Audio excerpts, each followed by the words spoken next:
those things that you have to allow somebody that lived that life to tell you. You don't tell them. See, that's the problem that we have in the community. You say you do substance abuse counseling. Mm-hmm. So somebody said, man, you know somebody that can do substance abuse counseling? I said, yeah, Daniel. Well, how hard is that? I'm not going to theorize in philosophy. I don't know about no damn substance abuse. Yeah, I can do it, but you are trained in it. You are certified in it. You have gone to school and educated yourself on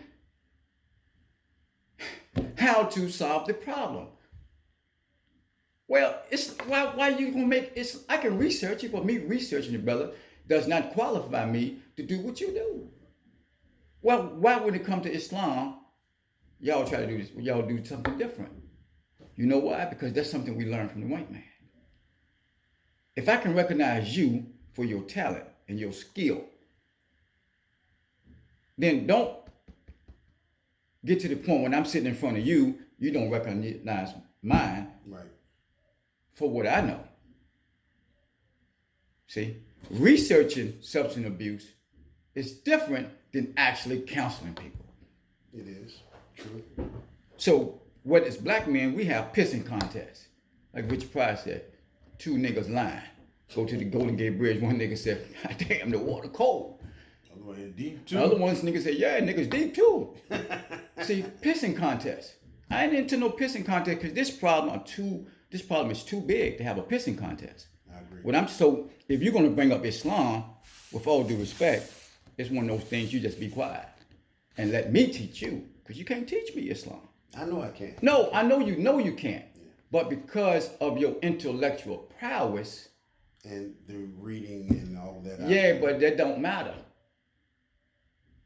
You're talking about a person that is an Islamic Nation of Islam scholar that lives it, that have been living all of his adult life.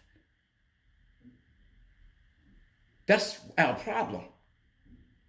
So when we start bringing people in that have different talent, let those people do what they can do. That's why I'm sitting here with you now. And Mr. Bennett said, Dan, you got it. This is the curriculum you put together. I ain't go behind it. It's yours. You did this. So when the history is written, your name gonna be attached to this. Yeah. That's our problem, Daniel. And that's what our young people see. Our young people sees, you're not paying attention to me, you're reading something else. Yeah. Listen to me, brother, please, if you don't mind. Mm-hmm. Yeah, I'm listening to you. Listen. Our young people see grown black men not getting along in this particular area because we are too busy trying to outdo and outshine. I ain't got time for that bullshit. I agree. I know, what I don't know, I try to learn. So, as far as what we have to do in the community, I agree. We need to have a different collection of people to come and assist us. But those people don't take lead. How do we get them? Because I already met with the mayor. He showed up. He did it. You did that for me. And had a good, he only came within the last, I said 5 minutes of the meeting. It was a 30-minute meeting. The young lady, his community person. Because they know there's a need. Let me finish to the point. Let me finish to the point. So when I get to City Hall, I see a young lady used to work for me in my job program. Yeah, you told me. Right. Yeah. Right. And she said, I know you. I said, yeah, I know you too. You to me. She said, yeah, I used to work for you. I said, yeah. So she was pretty good too. So by the time the mail came in, I talked to the young lady. I talked to the director of Recreation and Parks. Right. They were supposed to put me in contact with the director of the Community Wealth Building Program. Okay? It's a man I went to school with. There's somebody coming in for me. His brother Lewis. Okay? And I see him at least once a month out somewhere. I'm still waiting on you. But the mayor said, Mr. Khabir, it's obvious that you do good work. He said, because the young lady that worked for me, we're going to lose her, and she was the only person who can do what she does. I said, I know, because she's not scared. So they lost her to the census department. Hold on for a second.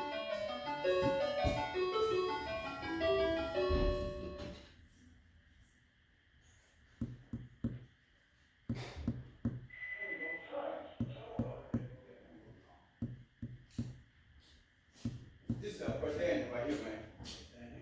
Yeah. Yes, sir. This brother Willis. This brother How got you married, doing? sir. How you doing? This Daniel, he the one help us put the curriculum together for the school. Oh, okay. Yeah, and he does he does all kinds of contracting work as well.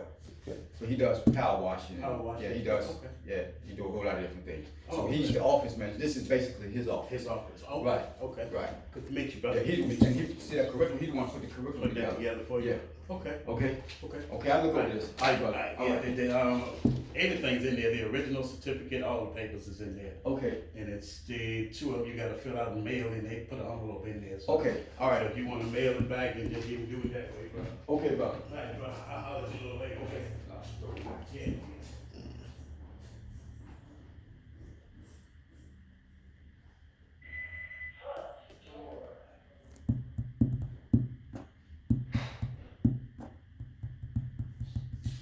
So, what I'm saying is,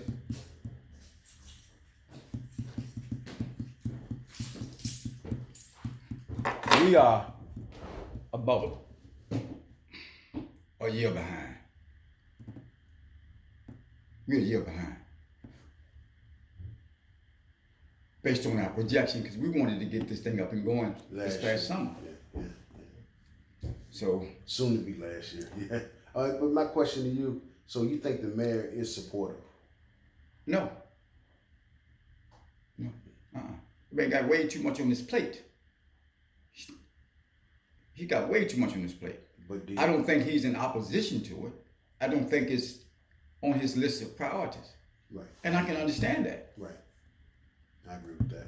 But I mean, it's not like he. I was impressed with him. I really was. You understand what I'm saying? I was impressed with him, but I also understand he is the mayor of the city of Richmond, which is in the Commonwealth of Virginia, which is in the United States of America.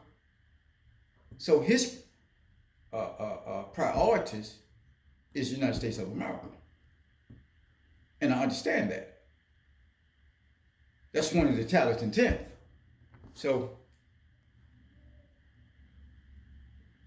we still can leverage what we need to do, because I also understand that our people, it's going to be less than 1% that understands what I'm trying to get accomplished.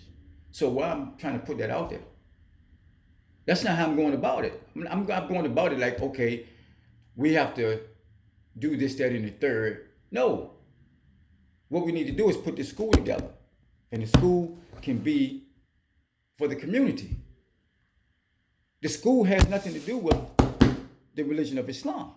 They're two different things. I keep telling you that. Yeah, I agree. The Do for Self Academy and the Do for Self Academy Temple of Islam, they are two different entities. The Do for Self Academy Child Care Program is different from the Do for Self Academy. That's right. It's different from the Do for Self Academy Temple of Islam. There are All three separate entities. They're all three separate entities. The Do for Self Academy job program is another separate entity. The idea, however, is what do my head say? Do for self. That's the idea. That's the dominant idea. It's self-sufficiency. Not do for another people. The black man must do for himself. But as long as we keep rejecting the idea, the notion of doing for self, we will never get started. You know, I was listening to Les Brown. Oh, that man can talk. He was talking, Les Brown, motivational speaker. And he was talking about a Japanese bamboo tree. And he said that the Japanese bamboo tree, it takes 5 years to mature. He said, but you got to go out there and prune up the weeds and dig and plant. You got to go and maintain this tree or this seed. And you got to do it for 5 years every day. You got to go do something. And he said, if you stop one day, you got to start all over again. That's where we are. We're in a time period we have to get started. And once we get started, it has to be a consistent and a driven effort by committed people. And that requires action and deeds, not words and lip service. I agree. And that's why I'm not going to move off of this. Because if I move off of this, then it's like I'm going to have to start all over again. We are already getting started. That's a proven fact just by the mere fact that you and I are sitting here today. I met you through Mr. Vennon. Mr. Vennon come into my clothing store right there at Hall Street. Right next to the cleaners. Used to get the suits from him. Right. That's how I met him. He come in the store. How much is that? That man don't spend thousands of dollars with me. Yeah, I know he has. That's how I met him. Even when I went to open up a store in Delaware, come back there, he still buy stuff. Yeah, I remember that too. Yeah. He actually wasn't about what I believe in, what he believed in. That's not how I believe shit was built. No, that never comes up. Yeah, because that's insignificant. This has no bearing at all. I know he believed in himself. And I know he believed in me. And I believe in him. And he believed in you. And he says, go see Daniel. And because I believe in him, I'm sitting here with you. And you know he believed in me, so you sitting here with me. That's what you call relationship building. When you start... And we all have different opinions and beliefs. We do. We're different human beings. Right. But the whole point is we can all work together. We can work together. Right. See, that's how I see the whole concept working. Right. Regardless of what our beliefs are, as long as it's for the benefit. Yeah, but you brought Islam into the conversation. I didn't. And because you brought Islam into the conversation, then I say, okay, you're not qualified to have the conversation with me, so don't do it. Because what you do is you'll start creating impediments that are not there. Right. Because if I'm just going to I do Islam on Sundays. Right, because it'll make you want to correct. I'm going to have to. That, yeah. Yeah, I'm going to have to.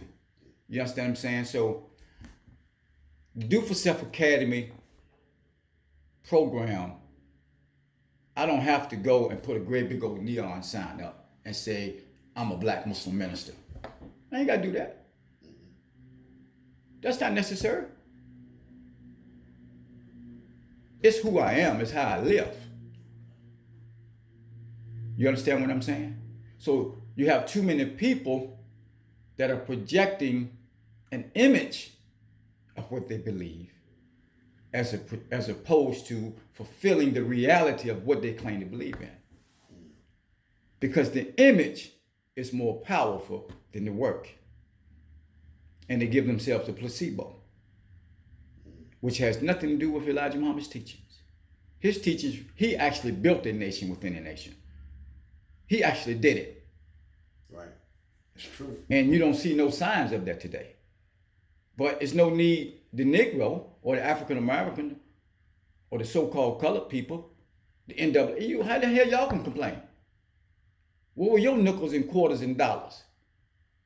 Why your parents and grandparents and great-grandparents didn't support it? You know a brother named Bazik Elmin? I can't say I know him. Well, he knows you. So, Brother. my point is that the black man in America, the African American community, you really can't even say anything about it. If you haven't supported it, you just you become a critic. So let's just keep that out.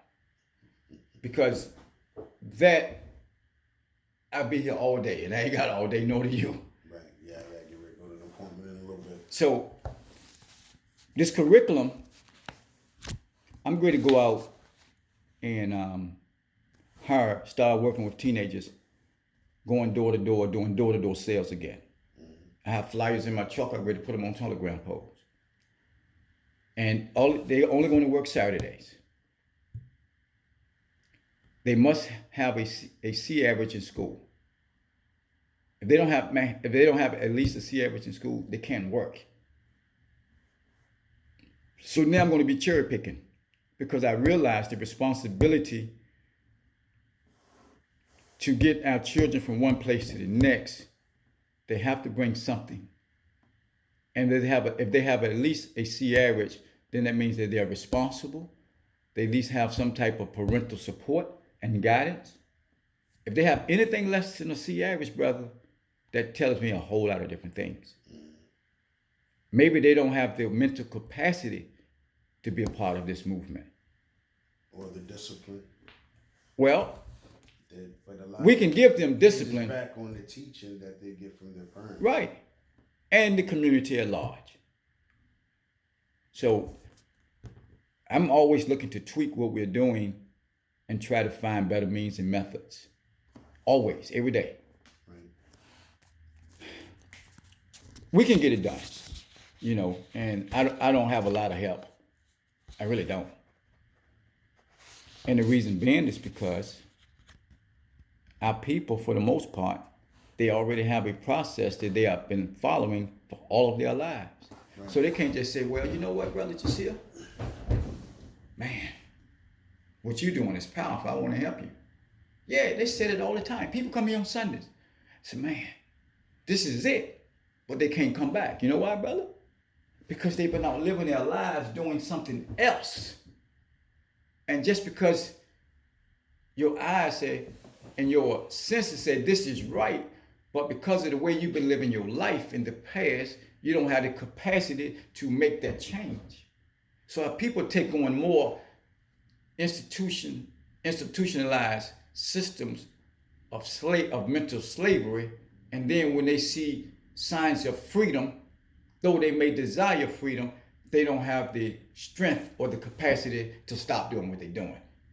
Because they're so tied up financially. They're tied up with their families. They're trying to get their children through school and education system. They try to do all these things to perpetuate the white man's system. So though they say, yeah, man, that sounds good, they can't. Some of it is not that they don't want to do it. It's that they cannot do it because they have too much dead weight on them. And that's what's making us move slow. It's not necessarily an evil if they don't have the capacity. No matter what I've been doing, Brother Daniel, I've always been available to this. Whether I sold clothes, no matter what I did, I always left that room for this. It's like children. You know they're going to act up, so you're going to leave room for them to act up. But if you don't have any capacity for them, for mercy and growth and for development, every time they act up, you're going to whoop their behind. All you know is, I'm going to punish you for acting up. Well, why not be proactive? Realizing that this is what they're going to do and go from punishment to discipline. And discipline requires, instead of whipping you or chastising you, I'm going to discipline you by giving you room to learn and grow, to realize that you are making a mistake. And it's going to be up to you to turn this around. Something like Brother Mr. Bennett said to me last week on the telephone. I said, brother, we want to do something for the homeless. We want to do something for the community. He said, well, you can't do it at your house because those people will come back and they'll be asking for money and they'll be asking for food all the doggone time. And he's right. We got to do it in another location. It still can be done, but there's no need doing it here because those people will show up every week. Yeah, you got $5. Yeah, all that kind of foolishness, So it's true. So we have to. If you're gonna do it, you can do it out on the street. Yeah, or we can find another location. We can talk to whoever the city council person for this community, and see if we can find somewhere to do. I mean, it's gonna be very easy to get accomplished. But again, if you don't have many hands on deck, it makes the work light. See, that's why I was going to talk to you about using those resources, because I know how to get the word out to those resources. You know, when you're ready to really turn the corner, you can send out information to, you know, different colleges, to different churches, you know, to different mosques, different places, you know, employers or whatever, you know, because, you know, you just make it clear this is not about religious belief. It's not about, you know, any particular doctrine or any other thing. This is just for the benefit of young people. Right. And I think people from all walks of life would be willing to assist you. Of course. The presentation has to be right, though. Yeah. And you, And they are going to have some form of restraint because of who I am. I can't hide the fact that I'm a Muslim. I can't hide the fact that I'm a follower of Islam as taught by Elijah Muhammad. I've been that all my adult life. I'm not gonna turn that off. You understand what I'm saying? But there are some people of intelligence that agree with Elijah Muhammad's teachings, but they have yet to see signs in people that are willing to carry it out. So it takes them a long time to recognize someone like me. And that's okay. I understand that process as well. I'm not patting myself on the back. I'm just saying, like, I recognize you, now I know that you do substance abuse counseling. You know the children I know or people that I deal with every day that I drop off at these substance abuse clinics? Do you know? Yeah, there's an epidemic. Right. And some of these people, they get off work and they have to go and deal with that foolishness. Yeah. True. But it's an epidemic now because it's affecting white people. It's true too. I remember growing up in Jackson Ward, there was an epidemic then. Yeah, it was. Yeah, but there weren't no such things. In the 60s. I was there, seen it live.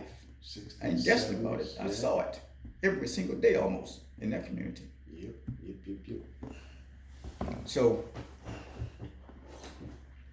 we can pull it off. We just have to strategize. Yeah. We have to strategize, but we have to keep. I don't want the you to be confined to what you think I'm doing. No. Because they're going to limit you. You're going to have to always double check to make sure I'm keeping religion out of it. And I've told you already. I won't do that. No, what I'm saying to you is that it's just, you know, Mr. Vennon knows I know how to get things done. That's why I'm here. You know, that's for right. real. If you were ready, you know, we can go ahead and get this ball rolling. And by the summer, you know, we could have, I'd say springtime, we could have an event to pretty much. What you mean if I was ready? When you're ready to start walking in this and making it happen, to generate. What makes you think I'm not ready? A database of people that are willing. But I'm asking you a question. You answer the question. What makes you think I'm not ready? Well, I'm not saying that you're that. Well, you say it when I get ready. Yeah, when. No, black man, I'm already ready. Okay. I don't have to get ready. I am ready. What are you talking about? Okay. Well, I'm gonna fine tune things. I want to see what the mayor can and can't do. That's what we need to see exactly. Yeah. No, I want you to understand it again. See, this is the issue. I don't have to get ready. I am ready. I'm waiting for the people to show up. I'm ready. I've been ready. That's a part of the process too. We're gonna get the people. Okay, well, I'm ready. Ain't no need waiting on me. Okay. Because you waiting on me, you wasting your John Brown time. I am ready. Let me see. I wanted to look over this. You can look over this. That's something I put together. This is what you put together.